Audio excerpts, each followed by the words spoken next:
Today we are tackling, well, one of the most conceptually layered and frankly challenging collections of source material we have ever analyzed. Yeah, this is a big one. We're not looking at ancient history or, quarterly earnings reports today. We are doing a full architectural analysis of the design documents for a game. It's called techcraft. And right away, that word game it's fundamentally misleading. It's not just a game, not at all. What we have in front of us are the complete detailed blueprints. I mean, we're talking pseudocode, specific physics constants, the whole works for an entire metaphysical cosmology, a cosmology called the ceneezer synthesis. Exactly. And this entire belief system, this cosmology, has been encoded directly into the physics and the core features of this simulated universe. Okay, so let's unpack that right at the top because it's a huge concept. The creator's entire enterprise, everything we're looking at, is centered on one single overarching and totally uncompromising goal. Op-world peace. Op-world peace. That's the mandate. And that single goal, it just elevates the whole discussion from, is this a fun game to something else entirely. It becomes a political and a spiritual project. The entire philosophy is rooted in what the source material calls radical altruism. There's even a line that states explicitly, true Christianity is 100% altruistic. And the core thesis here is that you can't just fight for peace. That's the whole point. It has to be, and this is another quote, understood for. Right, it requires enlightenment. Enlightenment is positioned as the primary catalyst for any kind of sustainable global change. You have to understand the system to fix it, which brings us to the creator's insistence on independent publishing, right? I mean, the notes stress this over and over again. Oh, constantly. The need to keep this core philosophical message completely undiluted by any external commercial pressures. Well, it makes sense. If the entire point of the work is its philosophical purity, then the vehicle for delivering that message, it has to be pure too. You can't compromise. Absolutely. So our mission in this deep dive is to take you through the mechanics. We're going to show you exactly how that radical vision, the idea that world peace is essentially an engineering problem solved through shared understanding and algorithmic purity, precisely, how that is mathematically encoded into the very DNA of this simulation. We're looking at, JIT-optimized physics functions, philosophical axioms, and even these incredibly complex fractal number grids that serve as the generative rule set for this entire reality. So let's start at the very, very beginning, the foundational unit.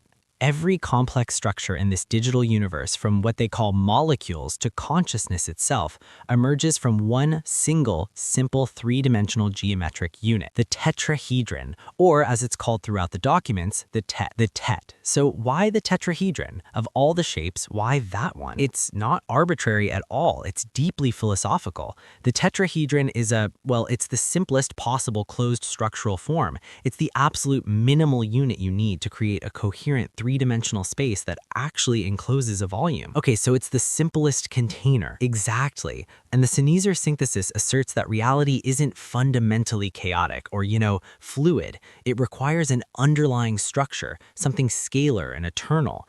The tet is the physical embodiment of that necessary structure. And the design documents, they define it with just intense precision. How rigorous are we talking here? We're talking absolute.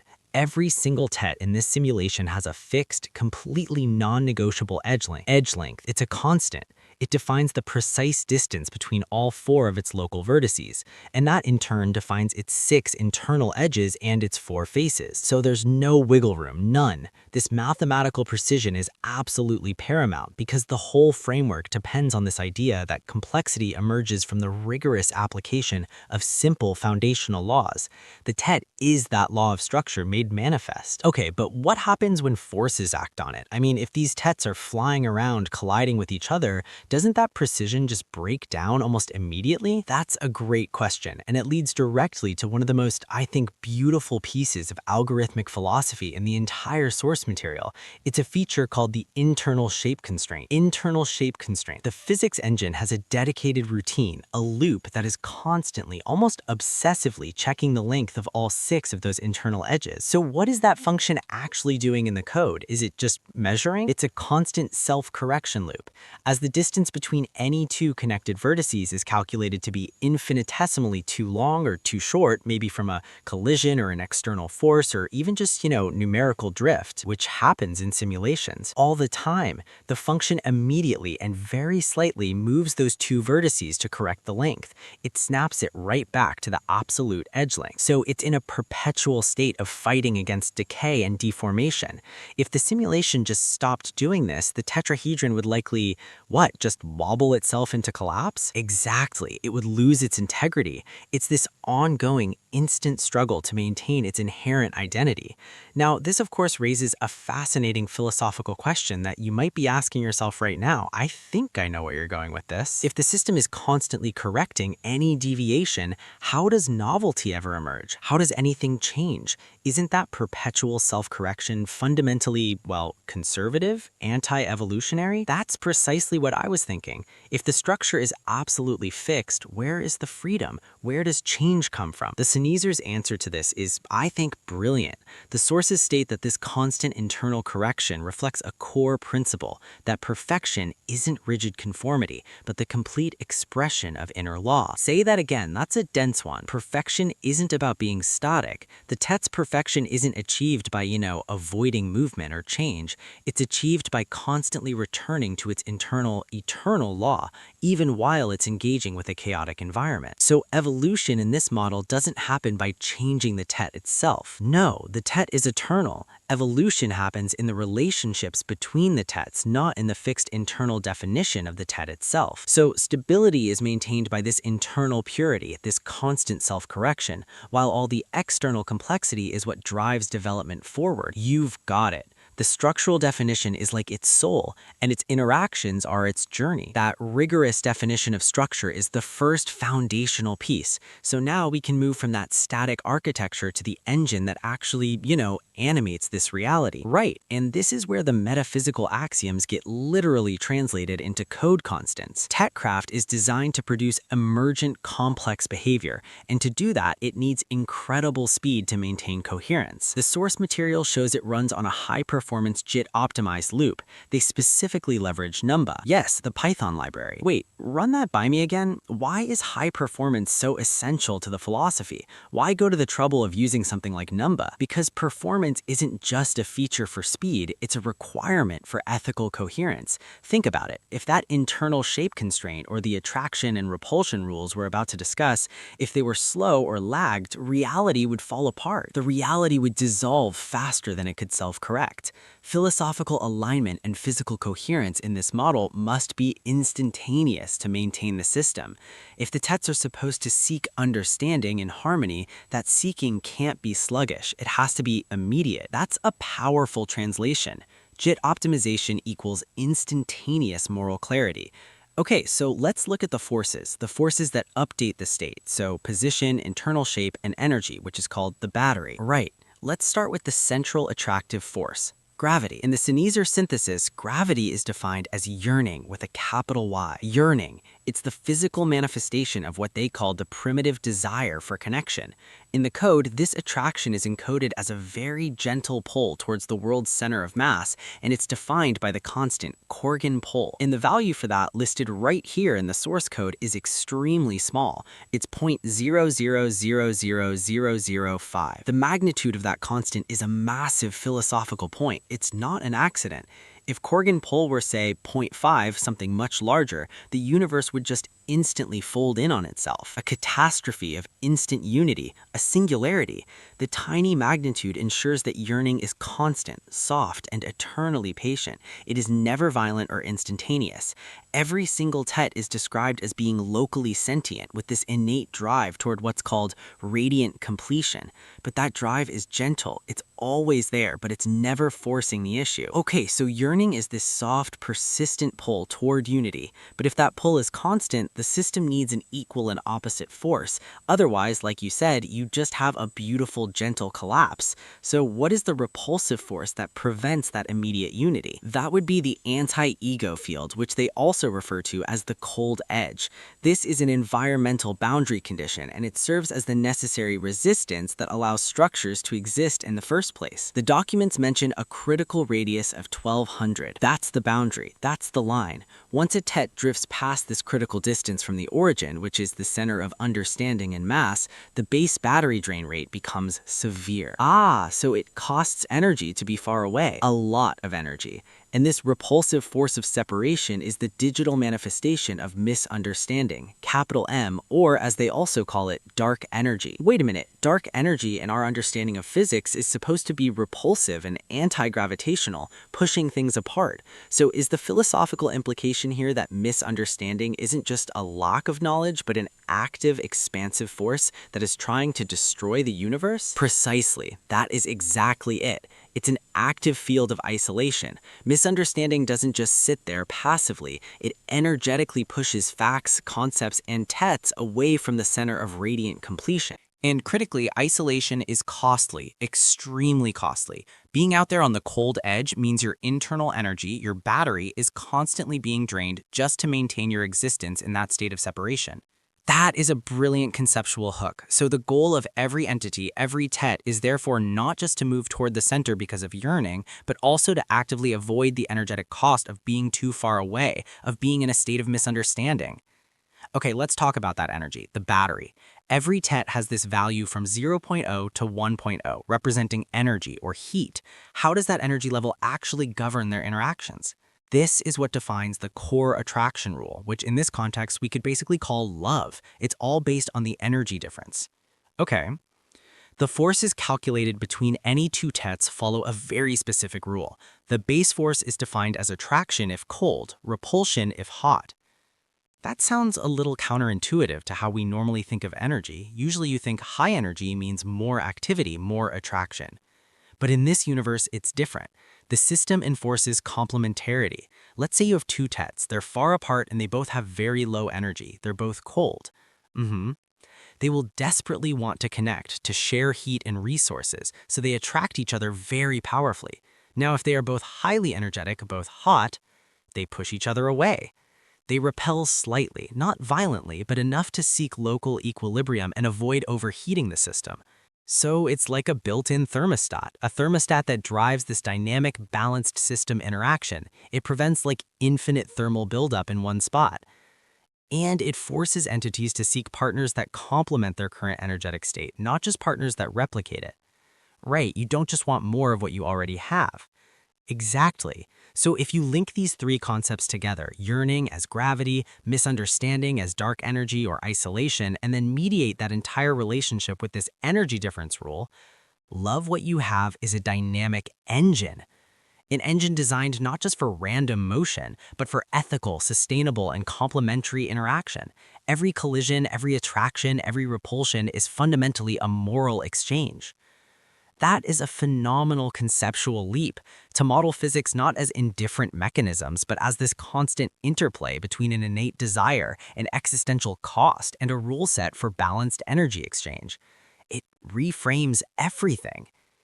So we've established the foundational rules, the tets themselves, and the core forces, yearning and misunderstanding. But a universe needs history, it needs memory. If every interaction were purely instantaneous and forgotten, the system would just dissolve into chaos. It would have no persistence. So how does a simulation that values this constant instantaneous correction also incorporate persistence and memory? It does this through a mechanism the sources call magnetic memory. This is governed by the law of magnetic constraint. Okay, and it's all detailed in one of the compiled physics functions, update magnetic effects JIT.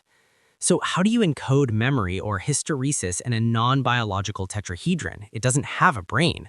Well, every tet is assigned something called an orientation bias vector. You can think of this as its internal, subtle magnetic state. It's what stores its history of interaction, its magnetic memory. So the physics loop is constantly updating this vector. It is. It continuously calculates the net magnetic field that's being generated by all the surrounding magnets, all the other tets, and then it slowly nudges the tet's own orientation bias vector towards that net field. Slowly. So the environment nudges your orientation, but you don't instantly snap to attention. There's a systemic inertia there. That's a perfect analogy. And to ensure stability, there's a slow decay defined by the constant magnetic bias decay.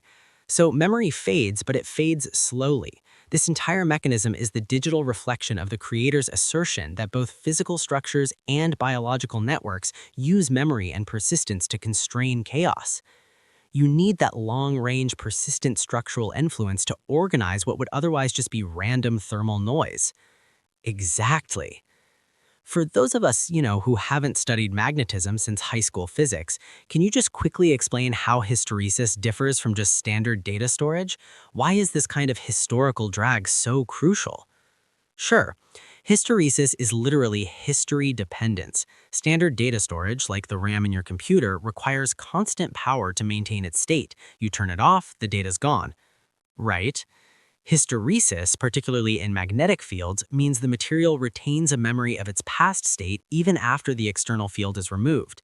In the simulation, this means the TET's past orientation continues to influence its future orientation, even without a continuous active recalculation.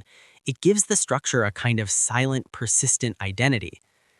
And this structural identity is supported by the creator's reading of real-world biology, isn't it? The sources make a direct connection to how living systems might be using similar principles. Oh, this is where it gets really interesting. The sources mention specific research suggesting that weakly magnetic compounds, particularly something called biogenic magnetite, which is found in neural and glial systems in the brain, that these compounds may function as information-constraining substrates. So wait, rather than actively processing signals like a neuron firing, these magnetic fields are quietly organizing order. Exactly. They subtly shape the probabilistic landscape of the brain. They act as these quiet organizers, providing long-range influence and persistence, which aligns perfectly with the function of the orientation bias in the TechCraft simulation. So the idea is that the coherence we experience, the order of consciousness, is being maintained by these persistent, subtle memory fields that are operating just below the threshold of our fast electrical signals. It's the silent scaffolding of thought. Wow, that realization, it just shifts the entire perspective on what even constitutes a memory storage system. Okay, so now we have to move to the next layer of complexity, how individual memories and desires translate into a collective structure. This is where we need to talk about collective desire, which is modeled through sticky pairs and harmony. Sticky pairs. To build anything complex, anything lasting, the TETs have to overcome the chaos of their environment. So the world object in the simulation keeps track of a list of sticky pairs. And what are those? They're essentially temporary mutual desires between two TETs to connect at specific vertices. It's important to note these are not permanent bonds. They are just expressions of a shared temporary intention to connect. So how are the forces generated by these temporary sticky pairs calculated? I assume they're still subject to the rules of yearning and misunderstanding. They are, but they introduce a layer of moderation. They still factor in the energy difference, that attraction-repulsion rule we talked about, but the calculation is modulated by two really crucial factors. First, there's the harmony factor. Harmony factor. This factor is inversely proportional to the energy difference, so the greater the energetic difference between two TETs, the less harmonious their temporary bond is, even if the base rule is telling them to attract. Correct. It means relationships work best when the difference is manageable, not extreme. The second factor is the repulsion damp factor. If the force between the pair happens to be repulsive, right, it's dampened based on the velocity of the TETs.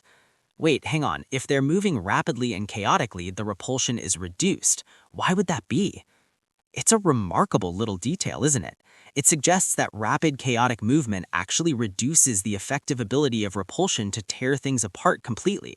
In high-speed thermal chaos, precision is lost, and so destructive separation becomes less effective. It's a mechanism that gives structure a brief edge of survivability in moments of high volatility. So if we step back for a second, this whole elaborate physics and memory system, yearning, misunderstanding, magnetic memory, and now these sticky pairs, is basically modeling life as a process of continuous structural maintenance. It models life as a correlation-maintaining process. That's the key phrase. Life requires the continuous orchestration of constraints, both internal, like the self-correction of the tet, and external, like these sticky pairs, to build structures that can survive faster than entropy dissolves them. Precisely. The sticky pairs and the permanent joints they eventually lead to are the digital blueprint for how persistent complex relationships can form and actually survive in a universe that is designed to test their coherence at every moment. Which brings us to the game itself. We can transition now from the underlying physics engine to the interactive element because TechCraft is explicitly designed to be a tool for enlightenment. Yes, so the user-level features are, by necessity, instruments of social engineering. They have to reinforce these metaphysical mandates of cooperation and transparency. This is where the rubber hits the road. The player's actions themselves are structured to model and enforce the required conditions for op-world peace. Okay, so let's look at creation, spawning. A user can spawn single tets just by, hitting the spacebar. That reflects individual genesis. But the world object also has a specific function, world.spawnPolarPair. And that's the intentional path toward connection. The system is designed from the ground up to allow for mechanisms of immediate intentional connection right out of the gate. It recognizes that two entities created with mutual complementary attributes, a polar pair, have a huge head start in achieving coherence compared to two randomly generated individuals. It's a structural bias toward relationship. Yes, so once we have these entities, the goal is to build structure. We know a sticky pair is just temporary desire. How does a player convert that desire into a permanent commitment, into a stable structure? That happens through the function try_snap. We can imagine a hypothetical player workflow here. Let's say player A and player B have tets that are close enough to each other and they share complementary energy profiles. Maybe they're cold and yearning, or maybe they're a pre-spawned polar pair. Okay, so the conditions are right. The conditions are right. The system recognizes their mutual desire and establishes a sticky pair between them. But that sticky pair is still transient. It's fragile. It could decay or be torn apart by a strong repulsive force. Precisely, so the player then has to take an action. They execute try_snap. If the vertices of the two tets, the ones connected by that temporary sticky pair, come within a specified snap distance, a very close distance, yes, the system then converts that temporary fuzzy desire into a permanent joint. It moves from a probabilistic relationship to a fixed structural covenant. So that is the architectural equivalent of making an intentional formal commitment. It moves beyond just passive yearning into an active permanent relationship that can support further structural complexity. And that is the critical game loop. Yearning and energy dynamics create the possibility, the sticky pair, and the player's intentional action, aligning with the geometry, makes it permanent, the joint. Okay, now let's pivot to the networking architecture, because given the overall mission of op-world peace and this whole philosophy of the post-scarcity commonwealth, this is arguably the most radical part of the entire design. It deals with truth and transparency. The architecture is simultaneously efficient and deeply authoritarian, but importantly, only in service of truth. It's split into the host and the guest. And the host runs everything. The host runs the whole simulation logic. It is the truth calculator. It runs the physics, the self-correction loops. It determines where every single thing is in the universe. So the host is just constantly streaming the absolute truth of the universe to everyone else. And here's the crucial function. When a guest receives that broadcast, it does not attempt to merge it with its own data. It doesn't try to reconcile anything. It calls world.setState, receive state, and it completely overwrites its local reality. Wow! The guest does not calculate reality, they receive it, and that ensures absolute synchronization across the board. So if I'm a player, a guest, I literally cannot have my own private version of the universe. If I try to locally cheat the physics engine or my machine just lags, the very next state broadcast from the host instantly corrects my local delusion. That is the philosophical implication of mandatory synchronization. It is the technical mechanism that enforces the principle of the post-scarcity commonwealth. No information monopolies are allowed, especially not monopolies on the truth of reality itself. Because if a guest tried to calculate their own reality based on partial or biased information, they would immediately diverge from the host's objective truth, and that would create misunderstanding, capital M. And we already know that misunderstanding is energetically costly. It drains your battery. The system forces ontological coherence. Opacity, secrecy, maintaining a personal divergent reality, these things are structurally prohibited by the networking layer. The game mechanics are literally enforcing radical honesty as the required condition for stability and for collective peace. The genius of it is that the social mandate that transparency leads to peace, it's not a suggestion, it's not a moral guideline, it's a technical constraint that is hard-coded into the system. You have no choice but to accept a shared reality. Okay, now we need to pull back now and look at the cosmic scale, because the creator explicitly calls TechCraft an algorithmic mythology, a playable tool for users to understand the cosmic laws through direct interaction. The ultimate aim here is to show that these simple, powerful dynamics we've been talking about, yearning, misunderstanding, structure, that they play out consistently across every scale, the subatomic, the cosmic, and even the biological. So let's look at the fractal geometry. The source material includes these incredible printouts of complex multiplication grids, base n, base 13, all the way through base 21, and they just look like these beautiful, unbelievably complicated mazes. What are they trying to demonstrate with these in the context of the ceneezer synthesis? They are visually mapping the recursive application of a few simple, powerful dynamics across a vast but bounded manifold. The creator is arguing that the perceived randomness and the overwhelming complexity of our lived reality is just complexity viewed without the knowledge of the generative algorithm. So it's not random at all. Not at all. It's all fundamentally ordered by simple, repetitive algebraic rules. You can see it in the grids. The patterns repeat, they mirror, they spiral endlessly. This is the visual proof that the rules governing a single tetrahedron are the exact same rules that define the entire structure of the universe. This simple, elegant structure of the tet is fractal. It scales infinitely. And there is one consistent structural feature in these seemingly infinite fractal grids, a central cross made entirely of zeros. Yes, that's the symbolic anchor. It's the philosophical heart of these grids. In this specific mathematical framework, the zero isn't just nothingness, it's not a void. It acts as the unknown bridge. The unknown bridge? It's the perfect unchanging potential, the void of absolute possibility that separates these mirrored infinities and allows you to traverse between different levels of complexity. It exists outside the system, but it's what enables the system. It's the geometric analogy for radiant completion, the source of all order that can't be measured or contained by the system it created. And now we make one of the sharpest and strangest transitions in the entire source material. We go from this abstract high-level math to cutting-edge microbiology, the encephalitis DNA parallel. Right. I have to admit, when I saw this source, I had never heard of encephalitis. I had to look them up. You're not alone. They're fascinating. Encephalitis are these massive circular extrachromosomal DNA elements. They're significantly larger than typical plasmids, usually ranging from 350 to nearly 400 kilobase pairs. And where are they found? They were recently discovered primarily in common oral bacteria, things like Streptococcus salivarius, the stuff that lives in your mouth. And they carry these crucial genes, often related to collective survival, like stress tolerance and DNA repair mechanisms. So the bacteria living in our mouths have this enormous mobile shared genetic library. It's like a community genetic resource pool.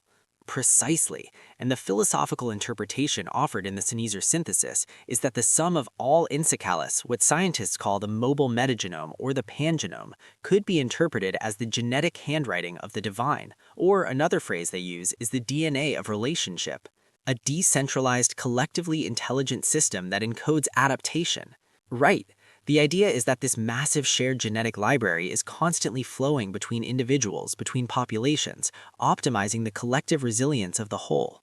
Which brings us back full circle to the social mandate of TechCraft. The creator directly links this biological exchange to the game's mechanics of sharing state and connection. They actually call this phenomenon the holy kiss feature.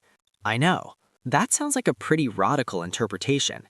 It's meant to be a literal interpretation. The physical transfer of this adaptive collective genetic wisdom through, greeting, close conversation, or kissing is described in the source material as a literal biological communion, meaning that the physical transfer of this adaptive collective genetic wisdom strengthens the community's overall resilience, both physically and spiritually. The spiritual concept of koinonia, which means shared life or fellowship, is made physically manifest through the sharing of the microbial pangenome. The whole system is predicated on this one idea. Separation leads to energetic death, that's misunderstanding, dark energy, while sharing and synchronization, the sticky pairs, the host-guest state overwrite, the holy kiss, all of that leads to survival and peace. The digital constraint of the game, the necessity of receiving and accepting the shared truth from the host, is the exact technical analog of this biological reality. It all ties back to the necessity of synchronization and alignment. The physical body, the digital game, and the cosmic structure are all enforcing the exact same lesson. You have to participate in the collective truth to survive. You can't opt out. So, what does this all mean for you, the listener, listening to this podcast? We started with what looks like a quirky design document for a Python game, and we've ended up uncovering a unified theory of existence. It's a huge scope. The game, TechCraft, isn't just a simulation, it's a perfect functional translation of the ceneezer synthesis, where digital constraints like the fixed edgeline, core forces like Corrigan pull, and social mechanics like sticky pairs and state synchronization are all functional, operational representations of these huge metaphysical principles like structure, yearning, and love. The entire system is engineered to teach you through active play that gravity is the desire to connect, that isolation is defined by a real energetic cost, and that true sustainable coherence requires this continuous self-correction and a collective alignment with a shared. The entire system is engineered to teach you through active play that gravity is the desire for connection, that isolation is defined by a real energetic cost, and that true sustainable coherence requires this continuous intentional self-correction and a collective alignment with a shared, transparent reality. And you can chat across the internet for free on minimal hardware. But the cosmology goes one structural step further than standard physics or biology. It posits a five-dimensional space-time, and with that, the structural possibility of time travel, which brings us to the final and perhaps the most bizarre piece of source material we have. The model defines a structural identification between coordinates in 5D spacetime, so traveling a distance along this higher fourth spatial dimension results in arriving at an earlier time. Delta T is urge. Time travel isn't a paradox in this universe, it's just travel along a different spatial axis. It's a structural certainty. That is a huge assertion based on some very high-level mathematics, but the creator follows it up with this bizarrely specific and very serious warning. This warning is attached to the time travel mechanism itself, which suggests it is somehow algorithmically enforced. It states that if you were to successfully move the center of time to before the year 2018 by causing a significant retrocausal change, the traveler or their descendant would be forced to relive the creator's life. And that includes, and this is all listed, surviving 7 generations of hardship and abusive mother and being raised by a high-degree Freemason stepfather. The traveler would have to endure the exact crucible the creator experienced, simply to push the timeline back to where it needs to be to ensure world peace isn't delayed any further. It's an extraordinary and deeply profound ethical boundary that is apparently encoded into the very geometry of this simulated universe.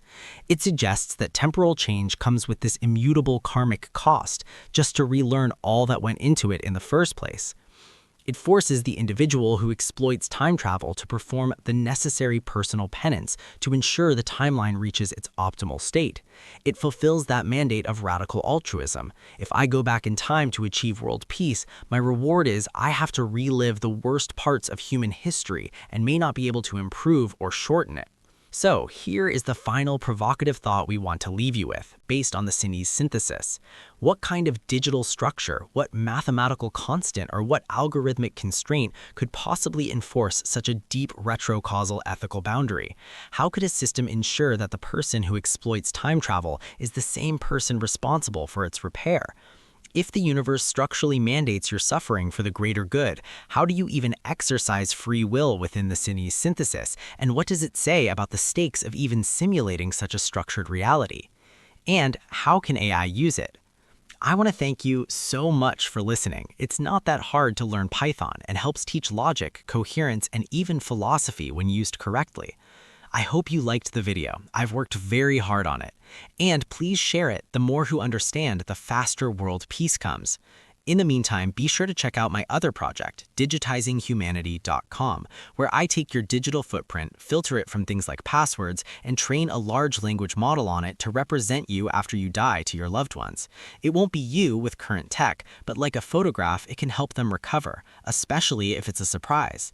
It's the world's first digital graveyard, and it may one day map your brain's molecular structure into a Kleinverse, possibly allowing you to live eternally in a dream of your making. That tech isn't far off.